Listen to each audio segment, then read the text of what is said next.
I've been offered Cobra reproductions before, but although I don't doubt that they were very good cars, I'm pretty sure they didn't drive anything like the original.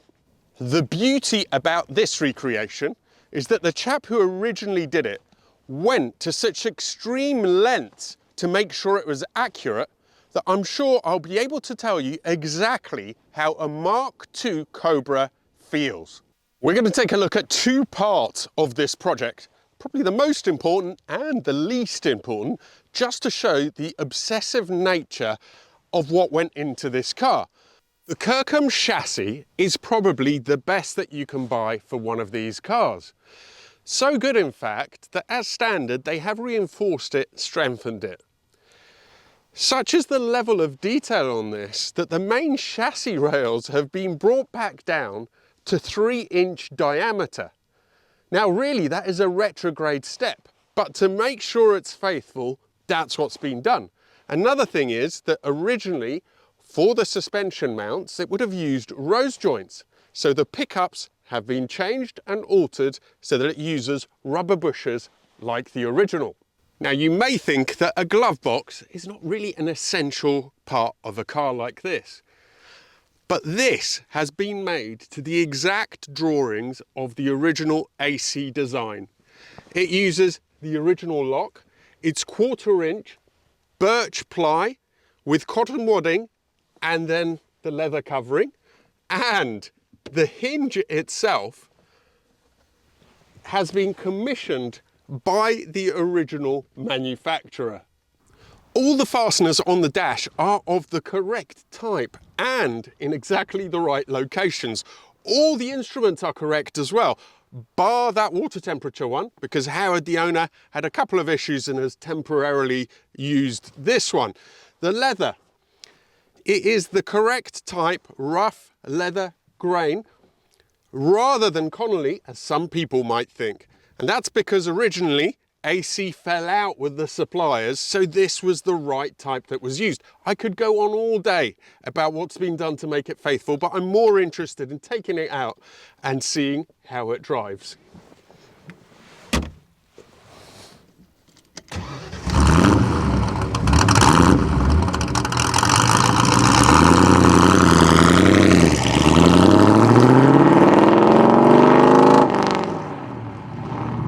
Also mind-blowing is that the whole body is hand-formed out of aluminium. Even the continuation cars, so the official cars that are now being made again under the Shelby name, use the same body fabricated by Kirkham, and I'm sure you'll agree, it is an absolute work of art.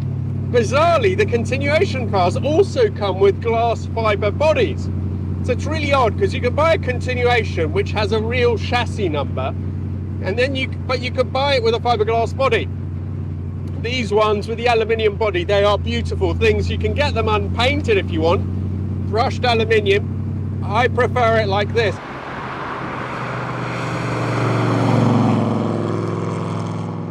Because we've become so accustomed to seeing bad copies of these, you don't realise just what a beautiful curvaceous thing this really is.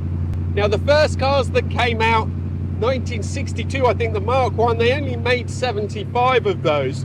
Then they moved on to the Mark II that had the bigger 289 engine like this one, which is a 4.7 litre. There was also the famous Mark III, which had the 427. The Mark IIs that were sold in the UK were actually made by AC cars themselves, unlike the American cars. And this is exactly to that spec. It is extremely loud, but we're going to accelerate up the road now, so I'm going to shut up because you definitely won't be able to hear anything above the din of that.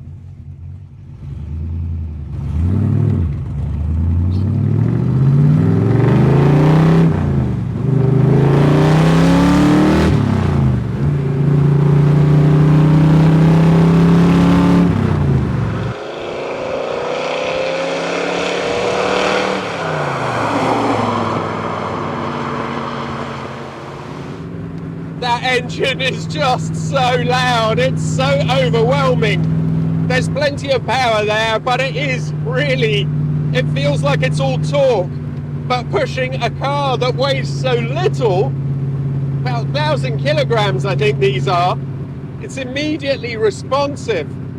Now Howard mentioned to me he doesn't normally take it above 5,000, so I will respect his wishes, and to be honest, there's really no need. I'm in 4th gear here, doing 40 miles an hour at 2,000 revs, actually below that, probably 1,800.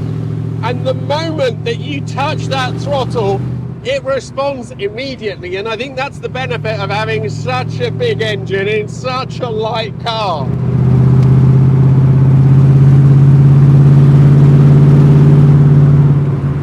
Although they came out in '62, the original design goes back about 10 years because this was based on the AC Ace. That used some power plants which are a little bit behind the times, but the chassis layout is very similar.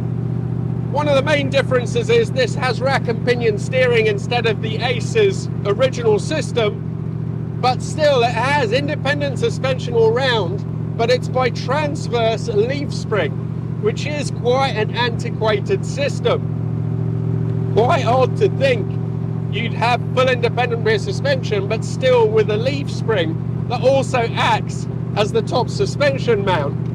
The Mark IIIs, the later cars with the even bigger engines, they used a setup that had been changed to coil spring suspension.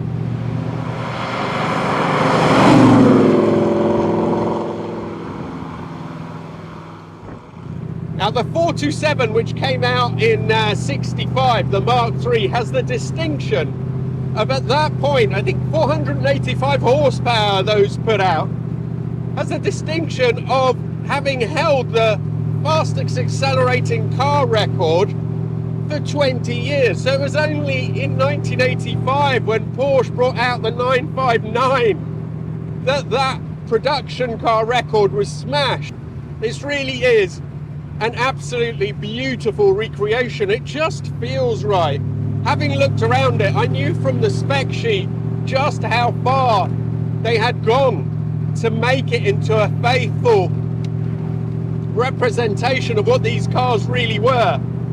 The attention to detail is just stunning. Some of the original stuff, which is so rare, like that rear view mirror, it's a beautiful car, it really is.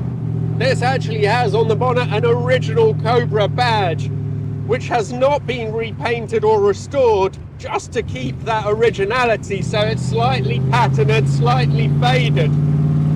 But everything on this thing is bespoke. I mean, from the roof to the tonneau cover, it's all been done to original AC designs.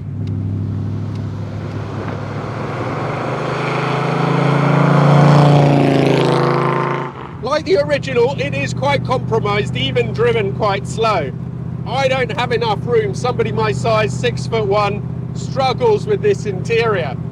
The gear change is extremely heavy, quite notchy, quite precise, and it requires a little bit of brute force to use. The clutch is one of the heaviest I have ever come across, it really is. But once you're moving, the steering is lovely and delicate, lightens up. You have the wooden steering, the thin wood steering wheel. At slow speeds anyway, it's got a lovely feel about the way it moves around and turns. The suspension isn't harsh, but I think because of that leaf spring setup, which you even have at the front, you feel the smaller bumps. Let's turn it around and do a little bit more of a pull through the gears.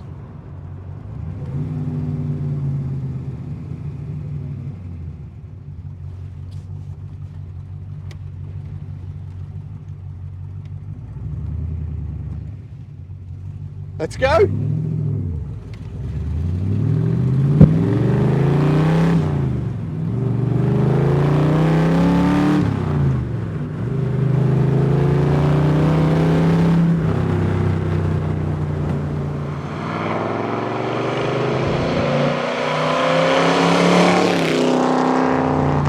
Well, I don't know why you'd want to go with a bigger engine than this. It is really fast, and It's all about the torque. I love it, the way it just pushes from nothing. I never, at this point in time, we've had a little bit of rain, the road's still slightly damp in patches, and I'm not going to take any liberties with this.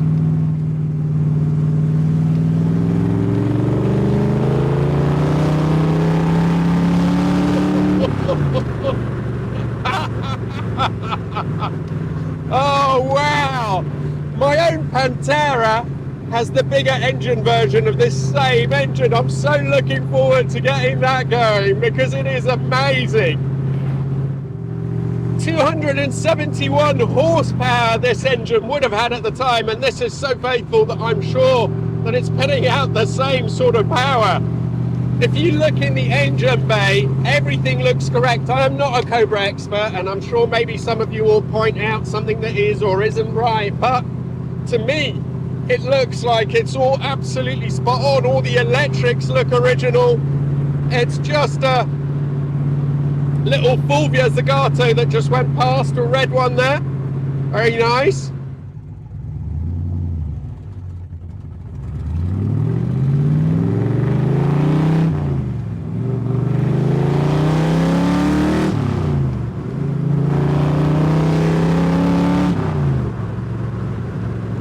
Getting a little bit more comfortable with it now and doing the odd bit of acceleration. Traction from the back actually feels pretty good, which is giving me a bit more reassurance.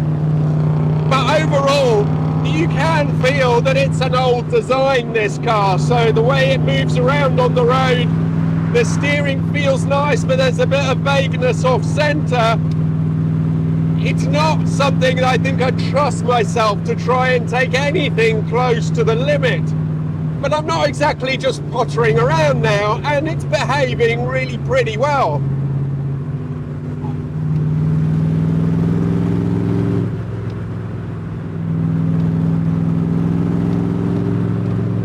I think it seems to respond well to smooth inputs. There is the Fulvia again.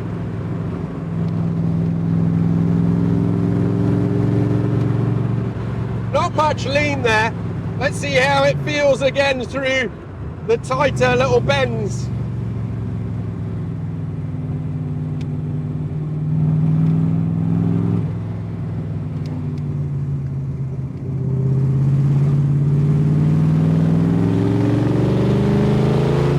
I don't fully trust the turn-in, so it's not quite as keen to turn in as I thought it might be, but once it's let into the corner it is a bit better. But just initially feels a little bit reluctant.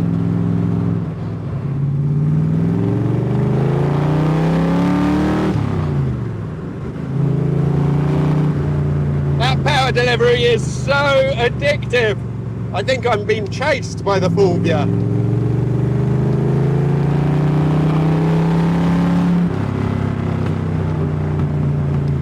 It's on these sort of more gentle sweepers where all you need to do is just a little bit of a tweak of the wheel and it responds so well, floods you with feedback. Really doesn't seem to be much lean in it. Initially, maybe a little bit, and then it settles and stays quite flat through the corner.